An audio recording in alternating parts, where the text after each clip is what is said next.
What's up, guys? Another video about getting started in the business. We made a video recently. I don't know if it's already come out or if it has. It'll be somewhere talking about the back end paperwork of how to get your license, how to get started, what type of insurance you need. It doesn't really explain those things in detail because you don't live where I live, so I can't explain it to you, but it tells you how to figure that out for your area. This video is going to be more like if you want to jump into it, or if you want to give it a try and see if you want to start your own type of business, service-based, handyman. If you're an electrician, if you're a plumber, then this doesn't really apply to you, except that you can use the same principles and ideas to go out and do those jobs that you clearly know how to do. This is more like if you've never done this before and you've never had your own business and you've never worked for yourself, then find 4 or 5 things, simple tasks, easy tasks that anybody can do. Somebody will pay you to do that for them. For instance, if you clean your gutters every year, your neighbor will pay you to clean their gutters, especially if I'm your neighbor. If you know how to paint, which anybody can paint for the most part, but of course, when you paint and you paint more often, you will get better at it. You'll learn how to load a brush, you'll learn how to cut a line, you'll learn how to tape things off, you'll learn which paints go where and exactly how to do it, and you'll get faster. Those things will happen, but in the beginning, you could just get a paintbrush and a roller nap, and you can make it happen if you want to make it happen. Most of you have probably already done it at your own home, growing up with your parents, or for your wife, especially if you have a kid, you remodeled their bedroom, you painted it, no doubt about it.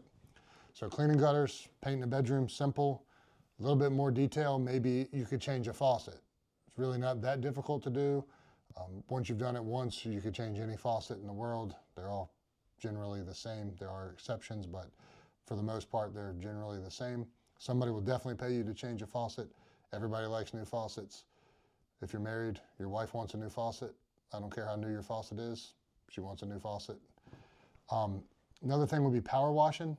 If you have a power washer, I mean, there's a little bit of equipment involved in that. But if you have a power washer and you power washed before, it's very simple. You know, spray cleaner on, rinse cleaner off. Anybody can do it. But let's just say, for the sake of this video, you could do those 4 things. There's a list of 50 other things that I'm going to be making a video about this method I have for determining whether or not you should open a handyman business and what you're capable of.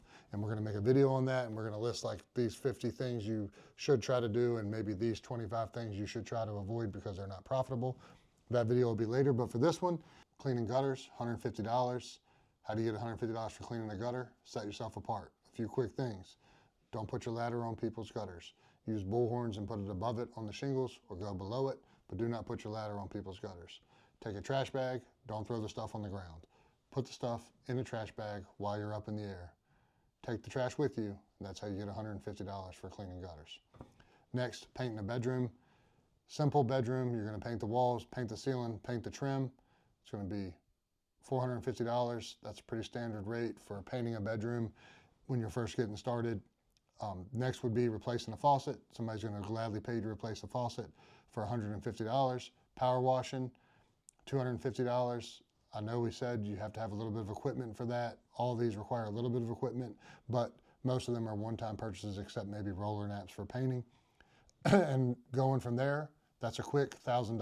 $150 for gutters, $450 for painting the bedroom, $150 for replacing a faucet, and $250 for power washing. Simple, quick, easy, $1,000. In the beginning, you're going to be able to find your customers wherever you can. Basically, you could do like I did when I started my business.